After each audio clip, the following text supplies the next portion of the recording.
Estudia Salud y Medio Ambiente, quinto grado, formas de las hojas.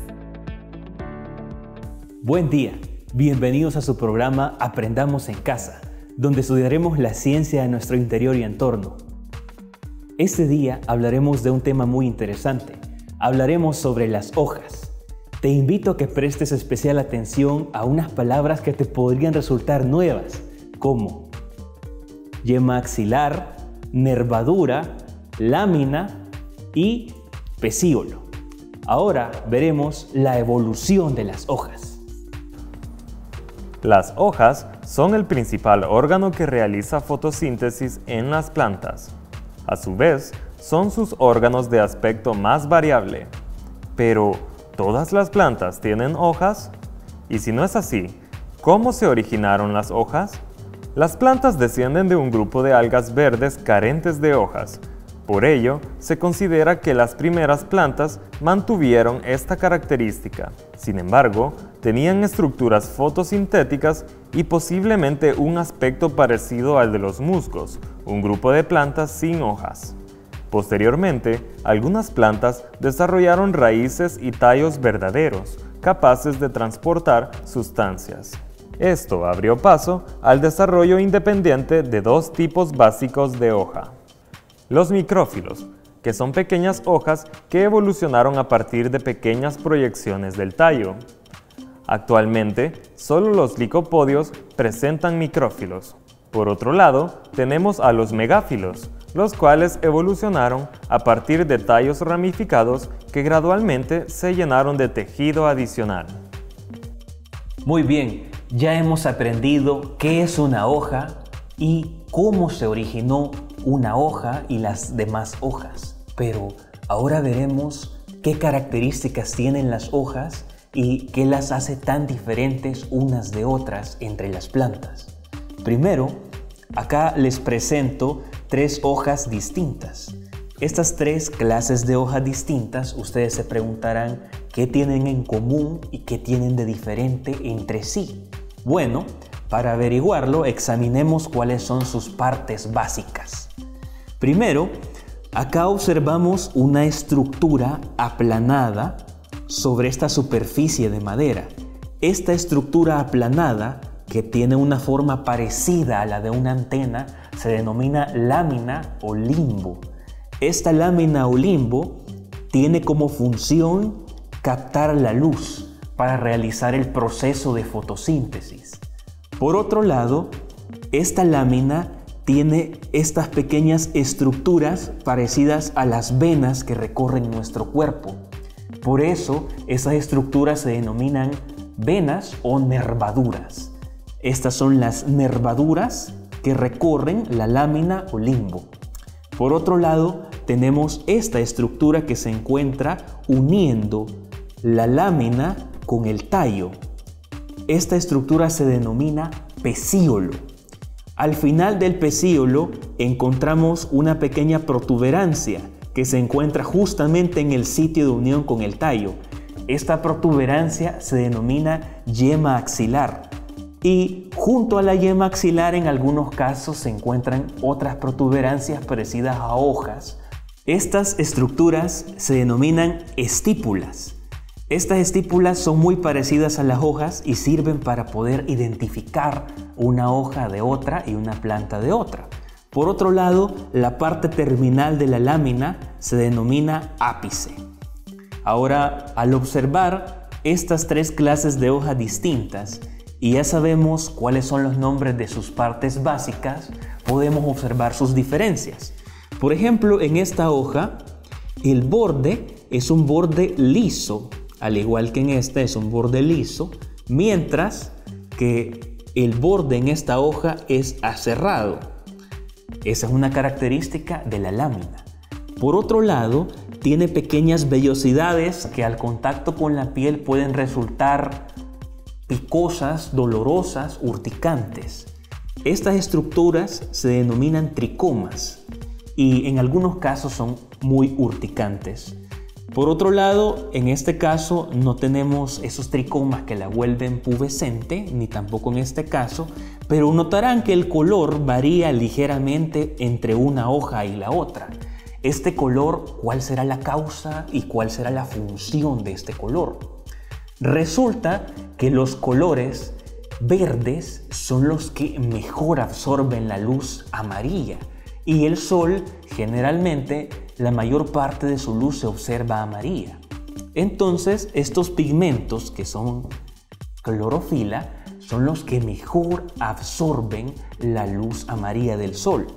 Por otro lado, en esta planta tenemos unos colores morados y tal vez en algunas hojas han observado colores amarillentos o rojizos.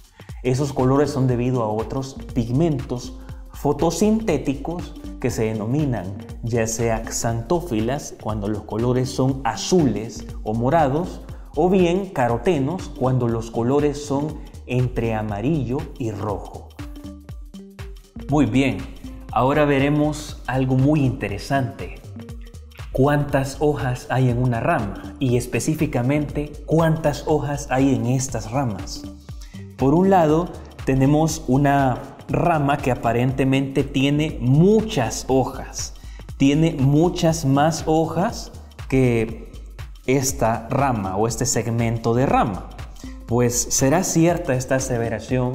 ¿Cuál de las dos ramas tendrá más hojas? Vamos a averiguarlo utilizando los conocimientos que hemos adquirido sobre las partes de las hojas. Primero, en esta aparente rama con muchas hojas, podemos observar que en estas supuestas hojas que se encuentran acá, estas supuestas hojas no tienen yemas axilares. Si estas supuestas hojas no tienen yemas axilares, significa que todo este segmento, desde acá con su unión al tallo hasta la parte terminal, es una sola hoja completa. Y si esta es una sola hoja completa, ¿cómo vamos a contar las hojas? Vamos a contar desde esta yema axilar 1, 2, 3, 4. 4 hojas en una rama. Pero si hay 4 hojas en esta rama, ¿cómo se denominarán este tipo de hojas especiales que parecen múltiples? Resulta que estas hojas se denominan hojas compuestas. Y acá hay 4 hojas compuestas en una misma rama. Por otro lado, tenemos una rama de hojas simples. Vean que la lámina no está dividida en folíolos. En este caso, como no está dividida en folíolos, tenemos 1, 2, 3, 4 hojas. 4 yemas axilares, 1, 2, 3, 4 yemas axilares, 4 hojas. Y acá 4 hojas también, pero hojas compuestas, divididas en folíolos, que son las supuestas hojas. Muy bien. Ya hemos aprendido cuáles son las partes de las hojas y cómo diferenciar entre una hoja y otra de acuerdo a sus características en simples y compuestas. Ahora vamos a averiguar algo muy interesante. Resulta que las hojas tienen patrones de distribución en el tallo y estos patrones son muy interesantes e importantes para clasificar entre plantas. Bueno, acá tenemos 2 ramas de la misma planta. Y estas 2 ramas tienen un patrón de distribución especial en su tallo. ¿Cómo podemos identificar el patrón?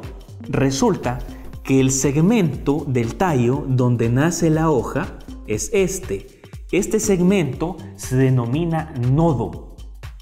¿Cuántas hojas pueden crecer en cada nodo? Pues eso depende de la especie. Y eso determina el patrón de disposición en el tallo o arreglo foliar. Este arreglo foliar solamente tiene una hoja en el nodo. Acá hay otra hoja en el nodo, una hoja en el nodo, otra hoja en el nodo, otra hoja en el nodo, y en este caso también otra hoja en el nodo, una hoja en el nodo, una hoja en el nodo. Este patrón de disposición se denomina filotaxia alterna o patrón de disposición alterno de hojas en el tallo. Por otro lado, tenemos esta otra rama que es de otra especie. En este caso, acá hay un nodo, acá hay otro nodo, pero solo son 2 hojas en cada nodo. Este patrón de disposición se denomina filotaxia opuesta o patrón de disposición opuesto en el tallo. Esta filotaxia opuesta se encuentra en muchas especies.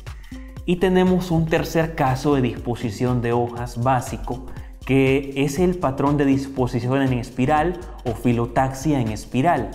En este hay más de 2 hojas en cada nodo. Ahora vamos a pasar a un punto muy importante. Resulta que las hojas tienen patrones de nervadura. Ahora lo averiguaremos cuáles son.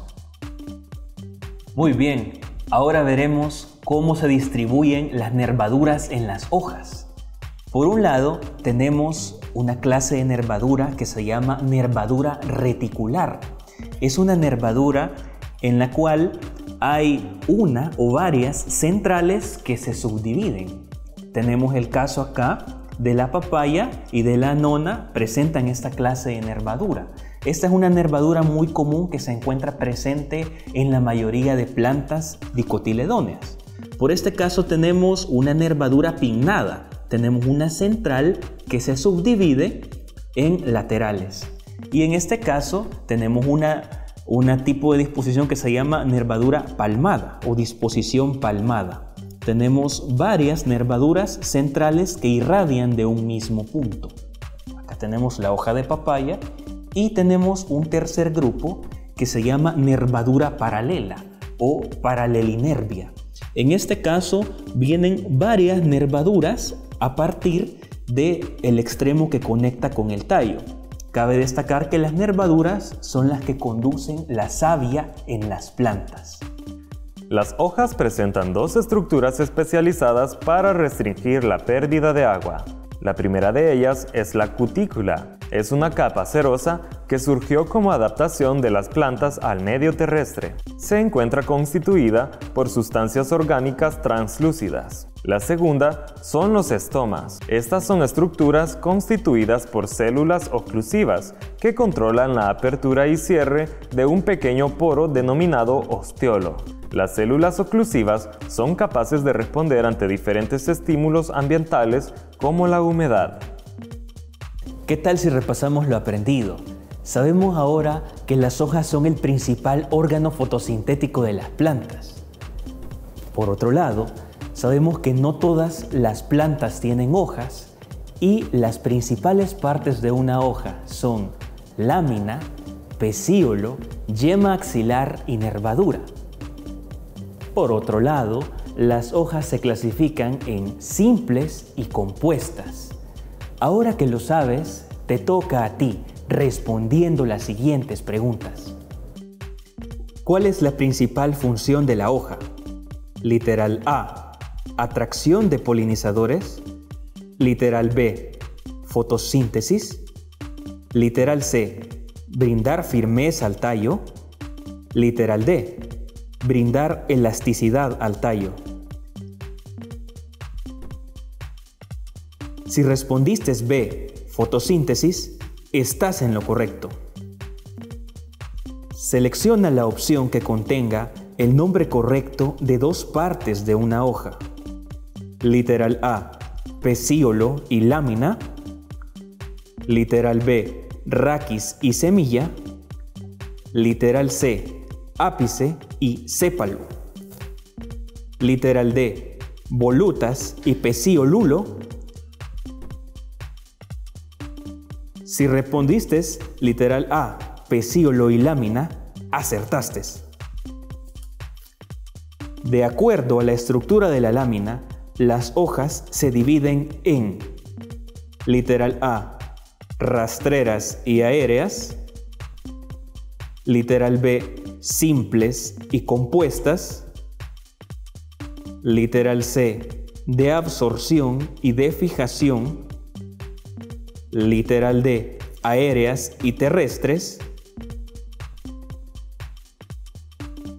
Si respondiste B, simples y compuestas, felicidades. De nuevo estás en lo correcto. Excelente, has superado la prueba. Lamentablemente hemos llegado al final, pero te invito a que sintonices tu programa Aprendamos en Casa y sobre todo sigas las medidas sanitarias y observa las hojas de tu jardín.